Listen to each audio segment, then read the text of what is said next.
कोहली के पीछे क्या है? बहुत ज़्यादा मेहनत, अनथक लगन, ज़बरदस्त performances, passion for the game और सबसे ज़्यादा जो है वो है नेवर डाइंग एटीट्यूड। बहुत ज़बरदस्त परफॉर्मेंस दी विराट कोहली ने आज। जितनी भी तारीफ की जाए विराट कोहली की कम है। मैच अच्छा चल रहा था, मैच अच्छा ठीक ठाक था, बांग्लादेश ने अच्छा स्कोर किया था। यस, वो 20 ओवरों में 110 थे और उसके बाद जो है डाउनफॉल आया, 248 आउट के। लेकिन जब स्टार्ट हुआ मैच, शुभमन गिल ने भी अच्छा खेला, रोहित शर्मा ने भी खेला अच्छा। लेकिन पहले दिन 20 ओवरों के बाद से इंडिया ने जो है गेम को ग्रिप करना शुरू किया और ग्रिप करने के बाद तो बॉलिंग तो उन्होंने अच्छी की ही की, लेकिन बैटिंग की क्या बात है, विराट कोहली की क्या बात है। ज़बरदस्त परफॉर्मेंस, ज़बरदस्त स्पोर्ट्समैन, और उसको देख के इतनी खुशी होती है। यस, के शुभमन गिल ने भी अच्छा खेला, 50 की। राहुल ने भी अच्छा खेला एट द एंड। जो है कप्तान ने रोहित शर्मा ने भी अच्छा खेला। लेकिन विराट कोहली को जब भी देते, क्योंकि एक इंसान जिसने गेम चेंज की इंडिया के लिए, जिसने ज़बरदस्त performances the, he is a star for a reason. क्योंकि जब भी आप विराट कोहली की बात करते हैं, क्योंकि आपको अगर याद हो पाकिस्तान का, जब पाकिस्तान 2019 में इंडिया को हराया था तो सारी टीम आउट हो रही थी। रोहित शर्मा को शाहिन अफरीदी ने आउट किया, सब कुछ हो रहा था, के राहुल को बोल्ड किया था, शायद डब्ल्यू किया था। लेकिन विराट कोहली ने उस मैच में भी 50 किया था जब सारे आउट हो जा रहे थे। सो विराट कोहली की जो नेवर डाइंग एटीट्यूड है, दैट इज़ बियॉन्ड इमेजिनेशन। और इस चीज़ से फिर इंसान इतना ज़्यादा सीखता है कि इतने ज़्यादा उसके बाद बैड पैचेस आते हैं, इतने ज़्यादा लोग उसको बातें करते हैं, लेकिन फिर भी at the end he always stand tall, he always stand where. जो सुपरस्टार होने की जो बात होती है, जो अपने ऊपर लेने की बात होती है, जो पैशन की बात होती है, और यही चीज़ जो है आपकी प्रोफेशनल लाइफ में भी और पर्सनल लाइफ में भी आपको, अगर मुझे आपको, हम सबको देखने को मिलती है, या जो हमें मिलती है ये चीज़, सीखने को मिलती है ये चीज़, कि हमेशा ही अपनी एक काम पकड़ें, उसको करते रहें। यस, अप्स एंड डाउन्स आएंगे, लेकिन अगर आप हिम्मत नहीं हारेंगे, अगर आप जो है काम अपनी मेहनत करते रहेंगे, चुप करके या शोर मचा के, या किस तरह भी लोग बातें करेंगे, लोग हरकतें करेंगे, लोग आपको नीचे खींचने की कोशिश करेंगे, लोग आपको तरह तरह की बातें करेंगे, कहेंगे कि आप सुपरस्टार नहीं हैं, आप जो है वो ये काम नहीं कर सकते। लेकिन अगर आप सच्चे दिल से, सच्ची नीयत से वो काम करी जाएंगे, एक काम जो कि आपको बेहतरीन लगता है, जो आपको लगता है कि आप बेहतरीन कर सकते हैं, तो एक ना एक दिन जो है आप उस काम में बेहतरीन हो जाएंगे, आप सुपरस्टार उस काम में हो जाएंगे। और विराट कोहली ने यही दिखाया है, क्योंकि बहुत ज़्यादा लोग जो है फ्रॉम डे वन, जब से उसने आईपीएल खेलना शुरू किया, जब से उसने अपनी बॉडी ट्रांसफॉर्मेशन की, तो उसके बाद से I think never dying attitude है विराट कोहली का। ये चीज़ शो करती है कि अगर एक बंदा जो है वो परसिस्टेंट हो, अगर वो कंसिस्टेंट हो, अगर वो जो है कमिटमेंट करे अपने वर्क के साथ, अपने चीज़ के साथ, अपने क्राफ्ट के साथ जो है वो मेहनत करे। क्योंकि सबसे बड़ी बात है, क्योंकि हर किसी इंसान के पास कोई ना कोई ऐसी नेमत अल्लाह ने दी होती है, कोई ना कोई ऐसी चीज़ अल्लाह ने अता की होती है हर इंसान को। बस देखने की बात है, किसी को 20 साल की उम्र में पता चल जाता है, किसी को 40 साल की उम्र में, किसी को 60 साल की उम्र में, लेकिन आपको पता चलता ही चलता है अगर आप मेहनत करते रहो कि आप इस चीज एक काम जो आप बेस्ट कर सकते हो। कुछ लोग वीडियोस अच्छा बना सकते हैं, कुछ लोग सुपरस्टार अच्छा बन सकते हैं, कुछ लोग क्रिकेटिंग में अच्छा कर सकते हैं, कुछ लोग बास्केटबॉल अच्छा खेल सकते हैं, कुछ बात बहुत अच्छी कर सकते हैं, कुछ लोग मोटिवेट बहुत अच्छा कर सकते हैं, कुछ लोग टीचर्स बहुत अच्छा बन सकते हैं। तो जो भी आपकी ज़िंदगी में है, ये विराट कोहली की जो परफॉर्मेंसेज हैं ये आपको बताती हैं कि अगर आप अंत तक मेहनत करते रहो। क्योंकि बहुत ज़्यादा लोग डाउन एंड अंडर करते हैं कि विराट कोहली, क्योंकि वर्ल्ड कप से कुछ देर पहले जब विराट कोहली परफॉर्म नहीं कर रहा था तो बहुत ज़्यादा लोग ये कह रहे थे कि विराट कोहली की जगह नहीं बनती, विराट कोहली जो है वो ऑलमोस्ट ख़त्म होने को आ गया। क्योंकि yes, he is a superstar for a reason, he is the biggest superstars in cricket और अराउंड द ग्लोब। लेकिन अब जो उसका टाइम ख़त्म हो रहा है, लेकिन फिर Virat Kohli keep coming back. जितना भी लोग उसको पीछे ढकेलते हैं, वो गुलेल की तरह कि जितना उसको लोग पीछे खेलते हैं, एकदम वो आगे आता है और वो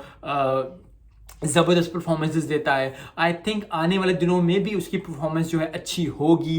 बहुत ज़्यादा अभी भी जो है इंडिया के मैचेस पड़े हुए हैं टफ़, क्योंकि साउथ अफ्रीका के साथ भी मैच है, आई थिंक न्यूजीलैंड के साथ भी मैच है, तो बहुत ज़्यादा टफ़ कंपटीशन इंडिया को देखना पड़ेगा। लेकिन जिस तरह की परफॉर्मेंस इंडिया की बैटिंग करी है, जिस तरह की परफॉर्मेंस इंडिया की बॉलिंग करी है, I think it's a very tough cookie to crack. और यही होता है कि आप मोमेंटम जब आप पकड़ लेते हो, जब आप एक कंसिस्टेंसी शो करते हो अपने खेल में, तो आप एक अलग टीम बन के आते हो, which is what India team is showing. Congratulations to all the Indian fans, congratulations to all the Indian team, जो लोग उनको सपोर्ट कर रहे हैं, जो लोग चाहते हैं कि क्रिकेट जो है वो इंक्रीज करे, चाहे वो उनके प्लेयर्स अच्छा खेलें, उनके बॉलर्स अच्छा खेलें। इस तरह जब इस तरह की परफॉर्मेंसेज होती हैं तो फिर दूसरी टीम्स को भी मोटिवेशन मिलती है, दूसरे लोगों को भी मोटिवेशन मिलती है। पाकिस्तान की अगर बात कर ली जाए, कल का मैच बहुत इंपॉर्टेंट है। I think do and die Pakistan के लिए, मैंने पहले भी वीडियोज़ में कहा है, अगर आप पीछे जाके देखें, कल का मैच पाकिस्तान को जिन जान लगाना पड़ेगा। जीतना ही हमारे लिए एक ऑप्शन है कल के मैच में। यस, क्योंकि अब दोनों के, न्यूजीलैंड और इंडिया के 8-8 पॉइंट हो गए हैं, तो अगर हमने इस चीज़ में रहना है और ऑस्ट्रेलिया को फर्दर अवे करना है या इंग्लैंड को फर्दर अवे करना है, तो हमें कल का मैच ज़रूर जीतना पड़ेगा, हर हाल में जीतना पड़ेगा। आई होप कि अल्लाह का फैसला हमारी तरफ हो कल और हम आसानी से मैच जीत जाएं, क्योंकि इंडिया जो है वो टॉप पे है, न्यूजीलैंड टॉप पे है, साउथ अफ्रीका का मैच न्यूजीलैंड के साथ थोड़ा सा है तो वो अप एंड डाउन हुई है, तो यही टाइम है कि आप ऑस्ट्रेलिया को हराएं और अगले पॉइंट्स पे जाएं, आपके पॉइंट्स अच्छे हो जाएंगे और फिर आपकी सीमेंट अच्छी हो जाएगी। क्योंकि अगर 4 मैचों में से आप 3 जीते हुए हैं और 1 हारे हुए हैं, तो फिर भी that is a good feeling. 4 मैचों में 2 मैच हारे हैं, 2 में जीते हैं, तो बहुत टफ, फिर वो एक कंपटीशन वाली चीज़ आ जाएगी और दूसरी टीम्स को चांस मिल जाएगा कि वो जो है पहली 4 पोजीशन में है, क्योंकि आपको पता है कि पहले 4 जो टीम्स हैं वो क्वालिफाई करेंगी सेमीफाइनल के लिए। तो पाकिस्तान के लिए बहुत ज़रूरी है। शादाब को बिठाना है, शादाब को बिठाएं, फ़खर को खिलाना है, फ़खर को खिलाएं, किसी को भी करें। आई होप कि पाकिस्तान टीम के अंदर वो फिर से जो पाकिस्तान टीम मैं जानता हूं, जो पाकिस्तान टीम फैंस जानते हैं कि जब भी उनको डाउन अंडर किया जाता है, वो ऐसे आते हैं बड़ा बन के कि सारी दुनिया देखती रहती है। सो आई होप, मेरी दुआ है कि कल पाकिस्तान जो है वो पाकिस्तान जो मैं चाहता हूँ पाकिस्तान बने, वो पाकिस्तान कल टीम खेले, जिन जान से खेले, क्योंकि पैशन की कमी थी इंडिया के मैच में। यस, बहुत ज़्यादा प्रेशर था, बहुत चीज़। तो आई होप कि दे लर्न फ्रॉम इट। और फिर वही बात है कि आपको मिस्टेक से लर्न करते ही हो कभी कभी, क्योंकि यस, मैं उनके बहुत ज़्यादा प्रेशर था इंडिया के मैच में, लेकिन दैट इज़ ओवर। आपको पर्सनल लाइफ में भी, प्रोफेशनल लाइफ में भी आपको बहुत दफ़ा ऐसा होगा कि आपको ज़िंदगी जो है वो पीछे धकेलेगी, पीछे चीज़ें करेंगी, आपके कंधों पे, आपके पीछे जो है वो हार होगी, लेकिन उसको काउंटर करने के लिए, उसको करने के लिए आपको आगे ही बढ़ना है। और I think Babar Azam and Pakistan team को आगे ही बढ़ना है। सो आई होप कि कल पाकिस्तान जो है हमें एक अच्छा मैच देखने को मिले। यस, ऑस्ट्रेलिया ने भी टफ कंपटीशन देना है, ऑस्ट्रेलिया के लिए भी ज़रूरी है, लेकिन पाकिस्तान के लिए ज़रूरी है। एंड आई एम होपिंग कि पाकिस्तान जो है वो इतनी अच्छी बॉलिंग, क्योंकि बॉलिंग हमारी अभी तक वर्ल्ड कप में नहीं चली, हमारी बॉलिंग पे बातें हो रही हैं। हमारी आर्सेनल जो है वो बॉलिंग होती थी, बैटिंग भी हमारी अच्छी है, लेकिन बॉलिंग हमारा हमेशा वेपन जो है वो बॉलिंग रहा है। सो आई होप कि कल हसन अली को 5-6 विकेटें ले, अगर पहली बॉलिंग करें हम और अगर बैटिंग करें, तो हमारे ओपनर्स ही 2-3 आउट होने पे, क्योंकि क्रम्बल डाउन बहुत ज़्यादा टीम हो रही है। नीदरलैंड से सीखना चाहिए, नीदरलैंड भी क्रम्बल डाउन हुए थे, लेकिन the way they played against south Africa, बहुत ज़बरदस्त परफॉर्मेंस थी। सो आई होप कि कल पाकिस्तान के चारों हाने जो हैं, बैटिंग का हो, बॉलिंग का हो, फील्डिंग का हो, पैशन का हो, वो बहुत अच्छा, बहुत ज़बरदस्त हो और कल हमें पाकिस्तान एक जीत की सूरत में मिले।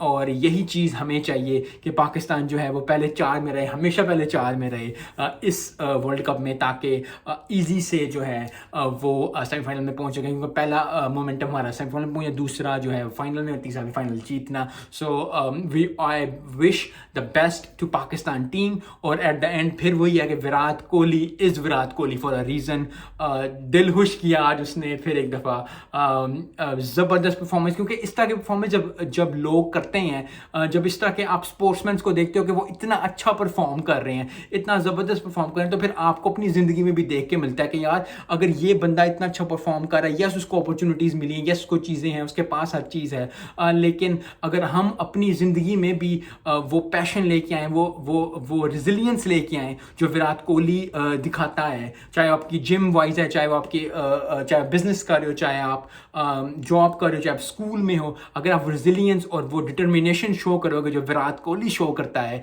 अपनी गेम में, सो आई थिंक हम भी सक्सेस की तरफ रवां दवा होंगे। मिलते हैं नेक्स्ट वीडियो में। अस्सलाम वालेकुम।